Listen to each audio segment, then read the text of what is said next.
I don't know what part I'm on. Part 5? I think we're on part 5. Okay, part 5. Now we're going to do a question and answer book. So you're going to take an 8.5 by 11 sheet of paper, cardstock, preferably. Paper does not last very long. Fold it in half, hamburger style. I should make you guys yell out what style of fold this is, but I won't. So this is hamburger style fold, short side to short side, and crease it. All right. And then you're going to hamburger style fold that again. Okay.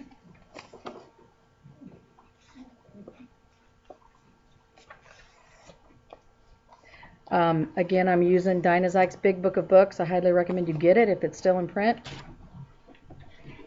But she gets all the credit for this.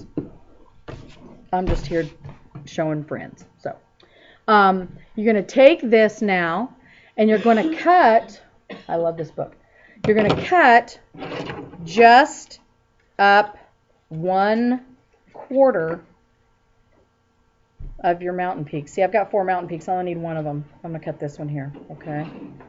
So cut from the bottom up that mountain or valley, depending on how you're holding it. Okay. All right. This is a question answer book. Now, you can use it just like this. Here's my question. How did the dinosaurs become extinct? These are places to put my answers. This is one person's opinion. This is where we got answers in Genesis. You can flip them open and use them however you want, okay? So this is what's called a question answer book. Question on the outside, answer on the inside, Q&A. However, this is what I like to do. I like to take one of these off.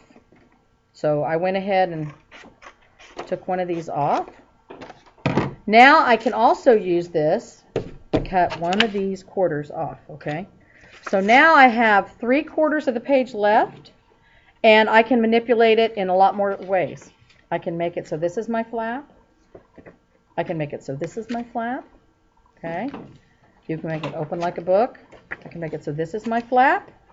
I can flip it up, open it out, okay? So now how many pieces of information am I going to put on here? Probably at least 3. Okay, I've got 3 sections, 3 parts.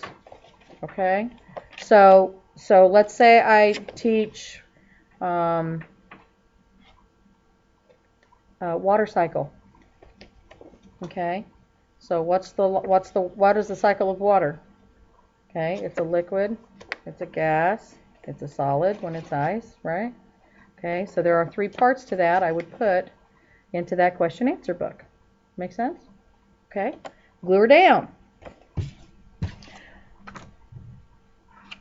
And again, you can use that any way you want. I mean, if you want to, you can keep all 4 of those pieces and all 4 of those folds. Just make sure that if you're teaching a 4th thing, then you want to keep those 4 parts. And if you're not, if you're only teaching 3 parts, then I got to figure out which direction is up now. I think we'll do it this way. Okay. And that's your Q&A. All right. Q&A. Let's do a pocket book, which is very similar to the Q&A. Ooh, my little fly friend, which is very similar to the Q&A book. What do I do with my pen? All right. So we're going to take another 8.5 by 11. I'm wondering if we should cut this down with respect to paper products. No, I don't think I can.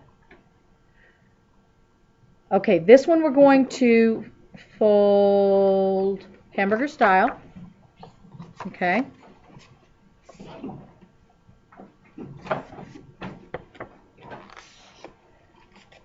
Crease it good. This is really good if your kids have pieces to a project. Let's say, for example, they've made their own puzzles there are a lot of things that you can print off on the internet, and they're actually puzzles. You can cut out the pieces and laminate them. And this is good for that. This is good for just keeping track of little snippets of information, because what we're going to do is we're going to take this, open it up, and we're going to do what we kind of did with our matchbook, in that we're going to make a flap by folding this part down, probably 2 inches worth. And keep your folds lined up, and what you'll find is that you've got pocket now.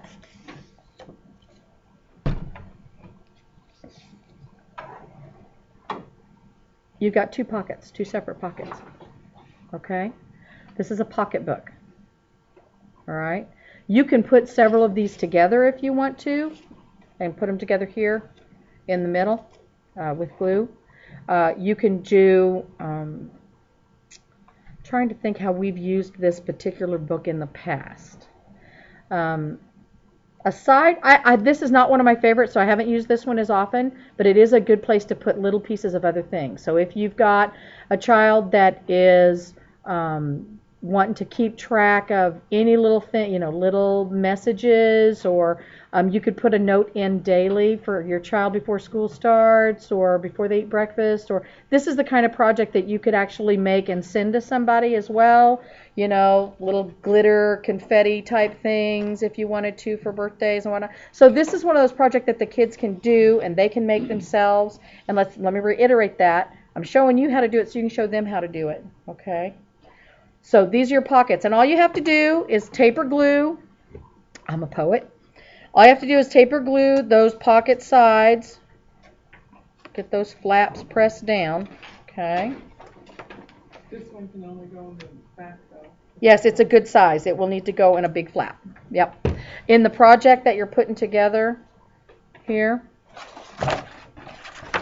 okay, this is going to need to go in a place where you have lots of room, okay, which is right here.